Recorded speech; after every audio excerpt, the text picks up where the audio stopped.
नमस्कार दोस्तों, आपका हार्दिक स्वागत है मैकेनिकल वर्ल्ड चैनल पर। और आज हम जानते हैं टिग वेल्डिंग के बारे में। अगर आपने इससे पहला वाला वीडियो नहीं देखा है तो उसका लिंक आपको डिस्क्रिप्शन में मिल जाएगा। वो देखने के बाद ही आप इस वीडियो को देखिए ताकि आप अच्छे से इस वीडियो को समझ पाए। तो चलिए शुरू करते हैं हम टिग वेल्डिंग के बारे में। तो सबसे पहले हम जान लेते हैं कि हम इस वीडियो में क्या क्या जानने वाले हैं। हम जानने वाले इस वीडियो में सबसे पहले टॉर्चेस किस प्रकार के यूज़ किए जाते हैं टिग वेल्डिंग में, उसके बारे में किस प्रकार के नोजल यूज़ किए जाते हैं, उसके बारे में हम जानते हैं फ्लो मीटर क्या काम करता है हमारा। उसके बाद में हम टिग वेल्डिंग के इलेक्ट्रोड कोडिंग के बारे में जान लेते हैं। उसके बाद में हम टिग वेल्डिंग का जो प्लांट सेटअप है उसके बारे में जान लेते हैं। अब हम टिग वेल्डिंग के एडवांटेजेस के बारे में भी जान लेते हैं। और इस वीडियो में हम जानेंगे टिग वेल्डिंग के डिसएडवांटेजेस, उसके एप्लीकेशंस और उसकी सेफ्टी के बारे में, हमें क्या क्या सेफ्टी इसमें बरतनी चाहिए। तो अभी हम जानते हैं टिग वेल्डिंग में किस प्रकार के टॉर्चेस यूज़ किए जाते हैं। तो इसमें हमें दो प्रकार के टॉर्चेस यूज़ किए जाते हैं, जो कि हमारा होता है एयर कूल्ड, दूसरा होता है वाटर कूल्ड। अब एयर कूल्ड टॉर्चेस जो होता है ये साइज से छोटा होता है और इसे हम 125 एम्पियर तक करंट में यूज़ में लाते हैं। और दूसरा टॉर्च होता है हमारा वाटर कूल्ड, जो हमारा 500 एम्पियर तक करंट में यूज़ किया जाता है और इसमें हमें वाटर के द्वारा हमें इसमें कूलिंग प्रोवाइड की जाती है। ठीक है दोस्तों, आगे हम जानते हैं टिग वेल्डिंग के टॉर्च जो है उसके पार्ट्स के बारे में। तो पहला होता है हमारा टंगस्टन का इलेक्ट्रोड, उसके बाद में होता है हमारा सेरामिक नोजल, उसके बाद में होता है हमारा नायलॉन रिंग, उसके बाद में होता है हमारा कोलेट, उसके बाद में होता है हमारा इलेक्ट्रोड कैप या फिर हम उसे बैक कैप भी कहते हैं, उसके बाद में होता है हमारा वायर कवर, उसके बाद में होता है गैस डिफ्यूज़र, उसके बाद में हमारा सबसे लास्ट में आता है हमारा गैस स्विच, जिससे हम गैस फ्लो को मैनेज किया जाता है। उसके बाद में हम जानते हैं टिग वेल्डिंग के नोजल के बारे में। दोस्तों टिग वेल्डिंग में जो नोजल हम यूज़ करते हैं वो बनता है हमारा सेरेमिक मटेरियल से, जो कि हमारा होता है हाईली रेजिस्टेंस ऑफ हीट, मतलब वो हीट को अच्छे से रेजिस्ट कर पाता है और हमारे हीट कैपेसिटी को अच्छे से मैनेज कर पाता है। उसके बाद में हम जान लेते हैं टिग वेल्डिंग के जो साइज़ होता है वो हमारा mm में होता है। आप देख पा रहे हैं इस वीडियो में यहाँ पर, और उसे हम नंबर में इंडिकेट करते हैं इस प्रकार से। तो आप देख ही पा रहे हैं इस वीडियो में कैसा। तो जैसा हमारा 5 mm का होता है तो हम उसे 3 नंबर का कहते हैं, जैसे 6.3 mm का होता है उसे हम 4 नंबर का नोजल कहते हैं, जैसे हमारा 8 mm का होता है उसे हम 5 नंबर का नोजल कहते हैं, जैसे हमारा 10 mm का रहा तो उसे 6 mm का कहते हैं, 11 mm का रहा तो 7 mm का नोजल कहते हैं, 12.5 mm का रहा तो उसे हमें 8 mm का नोजल कहते हैं, 14.5 mm का रहा तो उसे हम 9 नंबर का नोजल कहते हैं, और 16 mm का रहा तो उसे हम 10 mm का नोजल कहते हैं, और 18 mm का रहा तो उसे हम 11 नंबर का नोजल कहते हैं, और 20 mm का रहा तो उसे हम 12 नंबर का नोजल कहते हैं। तो इस प्रकार दोस्तों नोजल का साइज हम इंडिकेट किया जाता है। तो आगे हम जानते हैं गैस फ्लो मीटर के बारे में। दोस्तों गैस फ्लो मीटर क्या होता है, जो हमारा जो गैस सिलेंडर है उसका जिस हम आर्गन सिलेंडर यूज़ करते हैं उसमें जो हमारा रेगुलेटर लगा रहता है उसके वो आउटसाइड में लगा हुआ रहता है, जिससे हम हमारा जो गैस फ्लो रेट है हम उसे मैनेज कर पाते हैं और हम अच्छी प्रकार से वेल्डिंग कर पाते हैं। तो यहाँ पर हमारा जो आप देख पा रहे हैं यहाँ पर हमारा रेगुलेटर लगा हुआ है और ये रेगुलेटर के बाहर में हमारा ये फ्लो मीटर लगा हुआ है, इसे हम फ्लो मीटर कहते हैं। और इसमें एक रिंग दी जाती है जिससे हम गैस का जो फ्लो है, जो फ्लो रेट है, हम इस प्रकार से हम इसे इंडिकेट कर पाते हैं। और दोस्तों ये हमारा लीटर में गिना जाता है। तो आगे हम देखते हैं इलेक्ट्रोड के बारे में। अब इलेक्ट्रोड के टाइप्स होते हैं दोस्तों, क्योंकि जो हमारा प्योर टंगस्टन होता है वो ग्रीन कलर का होता है, मतलब जो इलेक्ट्रोड होता है, जो प्योर कलर का जो इलेक्ट्रोड होता है वो हमारा ग्रीन कलर से इंडिकेट किया जाता है। उसके बाद में हम उसमें मिक्सर करते हैं, तो उसमें हमें जो मिक्सर करते हैं हम उसे हम अलग अलग कलर कोडिंग में हम उसे देख पाते हैं। जैसे कि हमारा जो प्योर वाला है उसे हम ग्रीन कलर से इंडिकेट करते हैं और हमारा एसी मशीन में यूज़ होता है, मतलब अल्टरनेट करंट जो मशीन है हम उसमें यूज़ करते हैं। उसके बाद में दोस्तों जो येलो कलर का होता है जिसमें हम 1% ऑफ थ्रोमियम यूज़ करते हैं, तो वो हमारा येलो कलर से इंडिकेट होता है, जो कि हमारा डीसी मशीन में यूज़ किया जाता है। और सेम हमारा 2% अगर थ्रोमियम होगा तो वो रेड कलर से इंडिकेट होगा, और 3% अगर थ्रोमियम होगा तो हमारा पर्पल कलर से इंडिकेट किया जाएगा। उसके बाद में हमारा जिरकोनियम मिक्स किया जाता है दोस्तों। जिरकोनियम अगर 0.7 टू 0.9% है तो उसे हम वाइट कलर से इंडिकेट करते हैं। अगर जिरकोनियम हमारा 0.15 टू 0.50% है तो उसे हम ब्राउन कलर से इंडिकेट करते हैं, और ये हमारा एसी मशीन में यूज़ किया जाता है। उसके बाद में आप देखेंगे कि लैंथेनियम यूज़ किया जाता है, जिसे हम देखते हैं कि एसी और डीसी दोनों मशीन में हम इसे यूज़ कर सकते हैं, और उसका कलर इंडिकेशन होता है। अगर 0.8 टू 1.2% अगर होता है तो उसे हम ब्लैक कलर से इंडिकेट करते हैं, और अगर 1.3 टू 1.7% अगर होता है तो उसे हम गोल्डन कलर से इंडिकेट करते हैं। अगर 1.8 टू 2.2% अगर होता है तो उसे हम ब्लू कलर से इंडिकेट करते हैं, उसके बाद में हमारा आता है दोस्तों सेरियम। सेरियम अगर 1.8 टू 2.2 होता है तो उसे हम ग्रे कलर से इंडिकेट करते हैं, और ये भी हमारा AC और DC दोनों मशीन में यूज़ करते हैं। और लैंथियम जो हमारा इलेक्ट्रोड है उसे भी हम AC और DC दोनों मशीन में यूज़ करते हैं। उसके बाद में आता है सेरियम लैंथैन, और जो कि हमारा 1% होता है और उसे हम पिंक कलर से इंडिकेट किया जाता है। तो आगे हम जान लेते हैं कि टिक वेल्डिंग का प्लांट सेटअप किस प्रकार किया जाता है।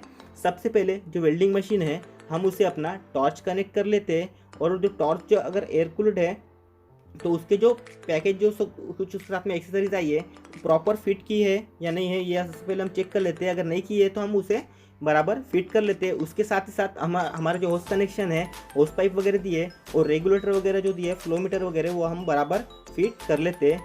उसके साथ ही दोस्तों हम हमारा रिमोट कंट्रोल फिट कर लेते हैं। ये एक तो दो प्रकार के रिमोट कंट्रोल आते हैं, एक पेडल फिटेड आता है और दूसरा आता है हमारा फिंगर फिटेड, जो कि हम हाथ से मैनेज करते हैं, और दूसरा पेडल मीन्स अपन पैर से मैनेज करते हैं, जिसको पेडल ऑपरेटेड रिमोट होता है। उसके बाद में हम लोग हमारा अर्थिंग अटैच कर लेते हैं, जिसको हम वर्क लैम्प कहते हैं।